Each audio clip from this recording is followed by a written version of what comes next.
বিনিয়োগকারী বন্ধুরা, আসসালামু আলাইকুম। আশা করি আপনারা ভালো আছেন। আমি ইন্স্যুরেন্স নিয়ে একটা অ্যানালিসিস দিচ্ছি আবার। আল্লাহ, এটা একটা স্পেশাল অ্যানালিসিস। এটা একটা ভিন্ন প্যাটার্নে, ভিন্ন মেজারমেন্টে একটা অ্যানালিসিস দিচ্ছি। এটার নাম হচ্ছে round number, support and resistance. ইন্স্যুরেন্সকে আমি বিভিন্ন রাউন্ড নাম্বার, সাপোর্ট অ্যান্ড রেজিস্ট্যান্সে ফেলে এই এই এই প্যাটার্নে নিয়ে আসছি। এটা একটা টেকনিক্যাল অ্যানালিসিসের সাপোর্ট অ্যান্ড রেজিস্ট্যান্স প্যাটার্ন, যেখানে আমি 1 2 3 4 5 6 7 8টা ঘরে ভাগ করছি। সাপোর্ট অ্যান্ড রেজিস্ট্যান্সকে 8টা ঘর মিলে একটা রাউন্ড নাম্বার হয়েছে। এই রাউন্ড নাম্বারটা হচ্ছে ইন্স্যুরেন্স সেক্টরের মেজারমেন্ট, সাপোর্ট অ্যান্ড রেজিস্ট্যান্সের মেজারমেন্টস বা টেকনিক্যাল টার্গেট। এখানে দেখেন এই মাঝখানের ইয়েটা হলো 56 লেভেল, যেটা আমাদের বি পয়েন্ট। 56 বা 57 আমরা বলছি, কিন্তু এখানে এই রাউন্ড নাম্বার অনুযায়ী 56 বা 57 লেভেল। আশা করি আপনারা দেখতে পাচ্ছেন। এখানে মোট কয়টা ঘর দেখেন। আমি একটু উইকলিতে নিয়ে যাচ্ছি এটাকে, যাতে আপনারা বুঝতে সুবিধা হয়। এখানে কয়টা ঘর দেখেন।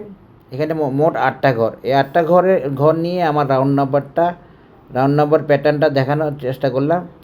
এখানে দেখেন আমি যে এখনও কনফিউজড আছি একটু, যে ইন্স্যুরেন্স কোন লেভেলে যাবে সেটা একটু ভাবতেছি, বা সেইটা একটু শেয়ার করতে চাচ্ছি, বা সেইটা একটু বুঝতে চাচ্ছি ইন্স্যুরেন্সের লেভেল কোনটা হবে। এখানে ইন্স্যুরেন্সের লেভেল দেখেন, বরাবর মাঝখানে একটা 56 বা 57 লেভেল। এটা একটা সাপোর্ট বা resistance, support and resistance round number. Round number, support and resistance, এটাকে বলে round number, support and resistance. বাজার এই ধরনের একটা মেজারমেন্ট মেনে আপ আপ আপ ডাউন করে। সেটা যদি আপনি বাইর করতে পারেন, তাহলে আপনি এই ধরনের রাউন্ড নাম্বার বেছে নিতে পারবেন এবং রাউন্ড নাম্বারকে কনফার্ম করতে পারবেন। এটা অনেকেই জানে না, সামনে হয়তো জানবে। ব্যাপারটা এমন, এটা অনেকে ব্যবহার করে না, সামনে হয়তো জানবে। যেহেতু আমি এখন ভিডিওতে দিচ্ছি, কেউ দেখলে জানবে, এভাবে আস্তে আস্তে ছড়াবে। কেউ কেউ জানে, অবশ্যই সবাই জানে না এরকম বলার সুযোগ নেই। তো এই রাউন্ড নাম্বারটার ভিত্তিতে আমরা কি দেখতে পাচ্ছি, একদম মাঝখানের যে পয়েন্টটা, সেটা হচ্ছে আমাদের একটা পিভট পয়েন্টের মতো, একটা কঠিন রেজিস্ট্যান্স। এই রেজিস্ট্যান্সটাকে আমরা এখন টার্গেট করছি। সেটা 56 বা 57 লেভেল, বা 58 হইতে পারে, টপ ধরলে 58। কিন্তু রাউন্ড নাম্বার অনুযায়ী মোটামুটি 56 57 লেভেলটা হচ্ছে আমাদের পিভট পয়েন্টের মতো একটা সাপোর্ট অ্যান্ড রেজিস্ট্যান্স লাইন। তাহলে এটা আমাদের একটা টার্গেট লাইন। এখন দেখেন, আমরা যদি রাউন্ড নাম্বার অনুযায়ী যদি এটাকে কাউন্ট করি, তাহলে দেখা যাচ্ছে আমাদের রেজিস্ট্যান্স লেভেল হচ্ছে 57 লেভেল। 57 লেভেল, একটু দেখার চেষ্টা করেন। 57 লেভেল। আপনারা যেভাবে ভয় পাচ্ছেন এই লেভেলে, তো এই রাউন্ড নাম্বার অনুযায়ী যে আরও কত উপরে কতগুলো লেভেল আছে, আপনি ধরে রাখেন, দেখবেন ইন্স্যুরেন্স কী করতে। আমি আপনাদেরকে ধরে রাখতে রাখতে এগুলো আমি বলবো না। মানে ইন্স্যুরেন্সের আরও তো অনেক কিছু হওয়ার আছে ইনশাল্লাহ। এই যে দেখেন রাউন্ড নাম্বার দিয়ে দেখেছি, এখন দেখেন এমএসিডি আরও অনেকটুকু আপ হওয়ার সুযোগ আছে। দেখেন এমএসিডি, উইকলি চার্টের এমএসিডি আরও অনেকটুকু আপ হওয়ার সুযোগ আছে। এগুলো বুঝতে হবে আপনাদেরকে। এগুলো না বুঝে শেয়ার করবেন, শেয়ার ব্যবসা করেন, তাহলে লাভ নাই। আমার কোর্স করেন না করেন, আমার কোর্স বেশি পয়সার হলে করবেন না, কোনো সমস্যা নাই। আমি তো কম দামি জিনিস পড়াবো না, কিন্তু আপনারা যে কোনোখানে হোক শিখবেন, আমি এটা বলতে চাচ্ছি। এবং আপনারা বুঝবেন এবং আপনারা জানবেন যে আসলে টেকনিক্যাল অ্যানালিসিসে বাজার চলে কি না, টেকনিক্যাল অ্যানালিসিস ওকে হয় কি না। টেকনিক্যাল অ্যানালিসিস ওকে হয় কি না, গতকালের ইন্ডেক্স মুভমেন্ট দেখে আশা করি ধারণাটা পেয়ে গেছেন। 70 পয়েন্ট প্লাস গিয়ে পরে কমতে কমতে কমতে কমতে 12 পয়েন্টে এসে 5000 কত 40-এ, ওই 40 পয়েন্টটাতে আমি যেটা দেখাইছি ওইখানে গিয়ে থামছে। 40 একদম বরাবর আমার একটা রেজিস্ট্যান্স লেভেল ছিল। তো এইভাবে টেকনিক্যাল অ্যানালিসিস ওকে হয়, টেকনিক্যাল অ্যানালিসিস অবধারিতভাবে ওকে হয়। আজকে বাজার কারেকশান হয়েছে কেন, অ্যানালিসিস দিছি কারেকশান হওয়ার, গতকাল থেকে না, পরশু দিন অ্যানালিসিস দিছি, আজকে ওই জন্য কারেকশান হচ্ছে। এগুলো অ্যানালিসিসের ফল। তো আপনারা বিলিভ করতে হবে, বিশ্বাস করতে হবে, শিখতে হবে, যে কোনোখান থেকে শিখে নেওয়ার চেষ্টা করতে হবে, তাহলে আপনার লাইফটা শাইন এবং আপনি আপনার হয়তো রিটায়ারমেন্টকালীন বয়সে আপনি শেয়ার ব্যবসা করতে পারবেন। সেরকম সার্টিনিটি দিতে পারে, এরকম অ্যানালিসিস শেখার সুযোগ আছে, আপনাদেরকে খুঁজে বের করতে হবে। এটা হলো কথা। ভালো মানের অ্যানালিস্ট আপনাদেরকে দেখা দিবে না, হয়তো আপনারা নাম শুনতে পারেন কিন্তু দেখা দিবে না। হাই লেভেল অ্যানালিস্ট যারা যারা কারণ জানে কোন শেয়ারটা উঠতে পারতেছে না, কোথায় কী প্রবলেম, তারা আপনাদের মতো এখানে যে ইউটিউবে ফটফট করে চার্ট একটা নিয়ে ক্যান্ডেল একটা নিয়ে ওরকম দেখা দিবে না। ভালো লেভেলের অ্যানালিস্ট বাংলাদেশে অনেক আছে, তাদের দেখা আপনারা পান না।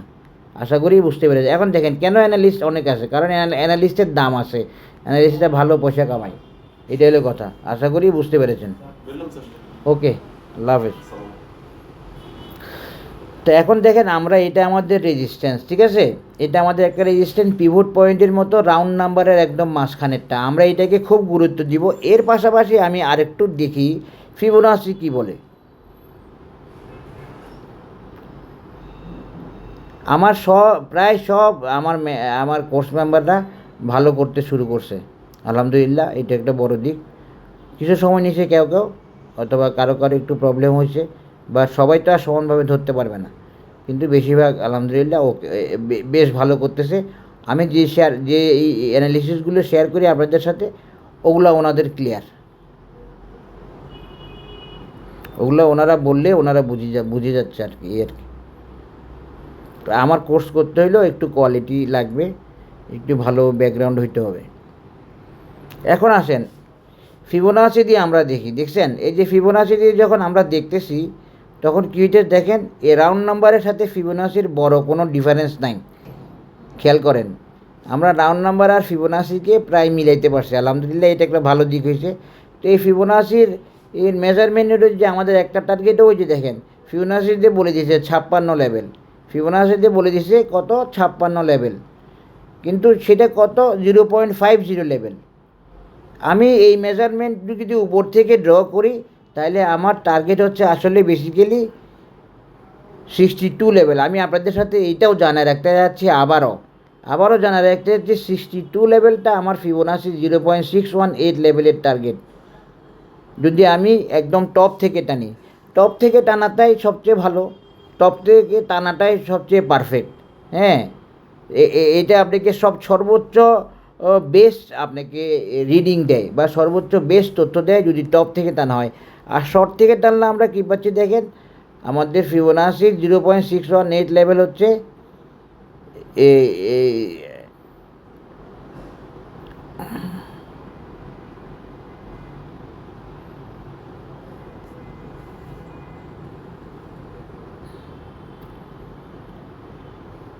58-59 লেভেলটা যদি আমরা শর্ট থেকে টানি। এই জন্য আপনারা এখনও হতাশ হওয়ার কিছু না। ইন্স্যুরেন্স দুইটা জায়গায় এখনও যাওয়ার আছে, যে কোনো একটা। তো আমি চেষ্টা করতেছি আপনাদেরকে এটা কনফার্ম করতে। আমি দেখতে পাইছি যে বি পয়েন্টে গিয়ে বেশিরভাগ শেয়ার কারেকশান হয়েছে, কথাটা বুঝতে পারছেন? বি পয়েন্টে গিয়ে বেশিরভাগ শেয়ার কারেকশান হয়েছে ইন্স্যুরেন্সের, একটু খেয়াল করবেন কথাটা। বি পয়েন্টে গিয়ে ইন্স্যুরেন্সের বেশিরভাগ শেয়ার কারেকশান হয়েছে। সুতরাং আমি দেখতে পাচ্ছি যে ইন্স্যুরেন্সের বেশিরভাগ শেয়ার যেহেতু বি পয়েন্ট পর্যন্ত গিয়ে কারেকশান হয়েছে, সুতরাং আমি এখন ধরে নেব যে ইন্স্যুরেন্স এই বি পয়েন্টটি ইন্স্যুরেন্সের একটা টার্গেট পয়েন্ট। এই কারণে আমি ডিসিশান নিতে পারতেছি না, যদিও 0.50 লেভেল একটা উপরে, কিন্তু বি পয়েন্টটা প্যাটার্নগত একটা টার্গেট লেভেল, যেটা কত দেখেন 57 বা 58 লেভেল এই বি পয়েন্টটা। এই জন্য আমার এগুলো বারবার দেখা। আমি এই জন্য আপনাদের সাথে যে বিষয়টা শেয়ার করতে চাচ্ছি সেটা হলো, আমি রাউন্ড নাম্বার দিয়েও একই ধরনের রেজিস্ট্যান্স বা একই ধরনের টার্গেট পাইছি। দেখেন বাজারও এই রাউন্ড নাম্বারের সাপোর্টে আছে ইন্স্যুরেন্স। এই দেখেন ইন্স্যুরেন্স কিসের সাপোর্ট আছে, এই দেখেন রাউন্ড নাম্বারের সাপোর্ট আছে। আপনারা তো টেনশন করতেছেন, অস্থির হচ্ছেন, এই রাউন্ড নাম্বার দিয়ে দেখাচ্ছি উইকলি চার্টে, সেখানেও দেখা যাচ্ছে ইন্স্যুরেন্স আজকে রাউন্ড নাম্বারের সাপোর্টে আছে। রাউন্ড নাম্বার সাপোর্ট রেজিস্ট্যান্স, এটাকে বলা হয় রাউন্ড নাম্বার সাপোর্ট রেজিস্ট্যান্স। তাহলে রাউন্ড নাম্বার সাপোর্ট রেজিস্ট্যান্সের সাপোর্টে থাকা মানে কি, মানে হচ্ছে যে আমরা একটা ভরসা পাচ্ছি, একটা স্ট্রং, একটা নির্ভরযোগ্য একটা সাপোর্টে আছে ইন্স্যুরেন্স। এবং ইন্স্যুরেন্স নেক্সট টার্গেট কত, নেক্সট টার্গেট আমরা মোটামুটিভাবে এখন সি পয়েন্টকেই ধরবো। আপনারাও সেভাবে প্রিপারেশান রাখেন, তবে আপনাদের শেয়ারগুলো ইনশাল্লাহ সবগুলো টার্গেটে যাবে। আর যদি টার্গেটে যাওয়ার জন্য বাজারের আরও সামনে যাওয়ার প্রয়োজন হয়, বাজার সি পয়েন্টও পার করে ফেলবে। কারণ কি, এই টার্গেট বাংলা এই ইন্স্যুরেন্স দিচ্ছে, এই টার্গেট বেস বা টার্গেট ওরিয়েন্টেড মুভমেন্ট ইন্স্যুরেন্স দিচ্ছে 4 বছর পরে। খুব মনে রাখবেন, টেকনিক্যাল অ্যানালিসিসের সাথে আইকিউ মিক্স করতে হয়, টেকনিক্যাল অ্যানালিসিসের সাথে প্রুডেন্ট মিক্স করতে হয়, টেকনিক্যাল অ্যানালিসিসের সাথে ফোরকাস্টিং মিক্স করতে হয়, অনেক কিছু করে টেকনিক্যাল অ্যানালিসিসের সিদ্ধান্ত নিতে হয়। এই যে এখন যে বাজার উঠতেছে, ইন্স্যুরেন্স চেষ্টা করবে 0.618 লেভেলে যেতে। কারণ কি, এটা একটা ভাইটাল রেজিস্ট্যান্স বা vital target of any movement. Fibonacci 0.618, কিন্তু আমরা আছি হচ্ছে সি পয়েন্টে গিয়ে ফিনিক্স, সি পয়েন্টে গিয়ে পূরবী, সি পয়েন্টে গিয়ে জনতা, এরকম আরও বেশ কিছু শেয়ার সি পয়েন্টে গিয়ে কারেকশান হয়েছে। তাহলে এটা আমাদের একটা সিগন্যাল যে আমি আগে একবার আপনাদেরকে বলছিলামও যে ইন্স্যুরেন্সও সি পয়েন্টে যাবে। সুতরাং আমরা এখন আগে সি পয়েন্ট বেস থাকি। যদি আমরা দেখি যে এই টেকনিক্যাল সাপোর্ট আসে, তাহলে আমরা সি পয়েন্টের চেয়ে বেশি টার্গেটটাও বেছে নিতে পারি বা বেছে নেব ইনশাআল্লাহ। আশা করি আপনারা বুঝতে পেরেছেন। এটাকে বলা হয় রাউন্ড নাম্বার সাপোর্ট রেজিস্ট্যান্স। দেখেন প্রাইস রাউন্ড নাম্বারে সাপোর্ট আছে ইন্স্যুরেন্সের, এবং ইন্স্যুরেন্স এখনও সেই 40,000 ফিট উপরে আছে। সুতরাং আপনারা অপ্রয়োজনীয় টেনশন নেবেন না। আর আমি তো কাউকে ইন্স্যুরেন্স কিনাই নেই, ঠিক না? আমি কি কাউকে ইন্স্যুরেন্স কিনাই নেই? আমি ইন্স্যুরেন্সের অ্যানালিসিস দিয়েছি মূলত কাদের জন্য, যারা ইন্স্যুরেন্স হোল্ড করতেছে এবং যারা নিতে চাইতেছে তাদেরকে।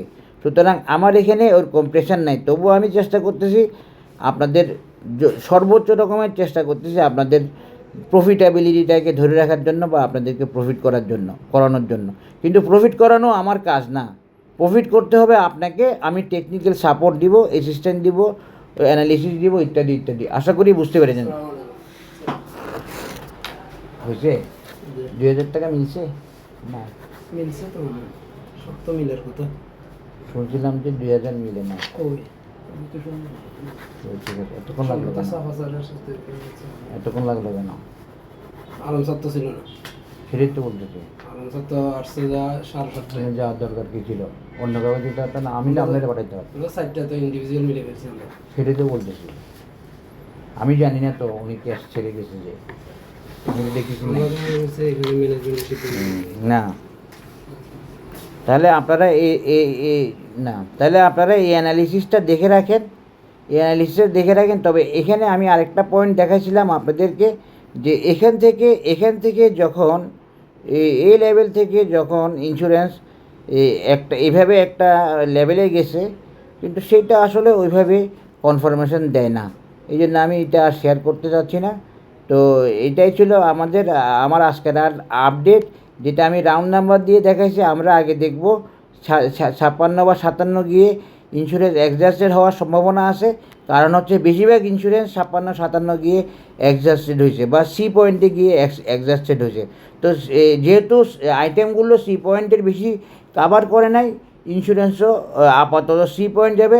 এরপরে আপনারা অনেক বড় কারেকশান হবে, অনেক কিছু হয়ে যাবে, অনেক বিপদ হবে, এরকম ভাবার দরকার নাই। সেখানেও একটা কারেকশান হয়ে ইন্স্যুরেন্স আবার উঠবে, এবং ইন্স্যুরেন্সের টার্গেট হচ্ছে 82 লেভেল।